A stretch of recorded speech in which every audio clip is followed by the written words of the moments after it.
एक जंगल में एक छोटी पांडा रहती है। छोटी पांडा और उसकी माँ समुद्री केकड़े और सीगल हैं। छोटी पांडा बाहरी दुनिया के बारे में बहुत जिज्ञासु है। वह बाहर भागना चाहती है, लेकिन उसकी माँ उसे रोक लेती है। एक समुद्र तट पर पांडा की माँ रुकती है और छोटी पांडा को आगे न आने के लिए कहती है। वह उसके लिए खाने को एक पंखा समुद्री जीव खोदती है। छोटी पांडा भी माँ की तरह पंखा खोदने लगती है। तभी वहां रेत उड़ती है। वह अपनी माँ की तरह खुदाई कर रही थी।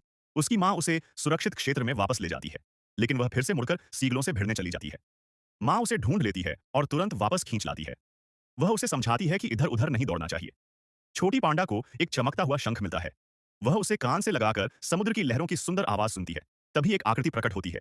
यह उसकी माँ थी। वह गुस्से में दिखती है और धीरे धीरे उसे गुफा की ओर धकेल देती है। छोटी पांडा बार बार उसे उकसाती है। माँ गुस्से में आकर उसके हाथ से शंख छीनकर जमीन पर फेंक देती है। छोटी पांडा दुखी होकर टूटा हुआ शंख उठा लेती है। तभी एक सीगल आकर शंख ले उड़ती है। छोटी पांडा बिना सोचे उसके पीछे भागती है। सामने बहुत सारे सीगल दिखाई देते हैं। ऐसा दृश्य उसने पहले कभी नहीं देखा था। वह खुशी से मुस्कुराती है, लेकिन उसे यह नहीं पता कि आगे उसके लिए खतरा इंतजार कर रहा है। जब सीगल उड़ जाते हैं, तो एक बड़ा भेड़िया वहां प्रकट होता है। छोटी पांडा डर के मारे भागती है, लेकिन भेड़िया उसे पलट देता है। तभी उसकी मां समय पर आ जाती है। वह भेड़िए को धक्का देकर गिरा देती है। छोटी पांडा को उठाकर पेड़ पर चढ़ जाती है। मां गुस्से में उसे डांटती है और अपनी आंखों की ओर इशारा करती है। भेड़िए ने उसकी आंखें घायल कर दी थीं। इस बार छोटी पांडा को अपनी गलती का एहसास होता है। वह शर्मिंदा होकर मुंह फेर लेती है। उसकी मां उसे प्यार से डांटती है। उस दिन वे लंबे समय तक पेड़ पर ही बैठे रहे। कई साल बाद छोटी पांडा अब मां बन चुकी थी और उसका अपना बेटा था, जो उससे भी ज्यादा शरारती था। वह हर चीज के लिए अत्यधिक उत्सुक था। जब वह भागने की कोशिश करता, तो मां उसे पकड़ लेती। छोटी पांडा उसे समुद्र तट पर ले जाती। बेटा वहां की चीजें देखकर उत्साहित हो उठता है, लेकिन मां उसे रोक लेती है। छोटी पांडा सावधानी से पंखा खोदती है। बेटा भी मां से सीखने लगता है। वह पंखा उठाकर खुशी से पत्थर पर पटक देता है। मां उसे फिर से सुरक्षित क्षेत्र में बुला लेती है। थोड़ी ही देर में बेटा फिर गायब हो जाता है। छोटी पांडा चिंतित होकर उसे खोजने लगती है। वह देखती है कि बेटा सीगलों की ओर भाग रहा है।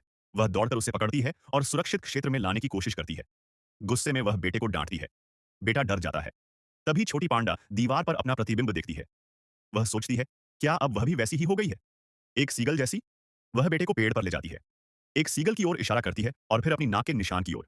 यह वही सीगल था जिसने उसे घायल किया था। बाहरी दुनिया उतनी सुंदर नहीं थी जितनी उसने कल्पना की थी। वह आकर्षक थी, लेकिन खतरनाक भी।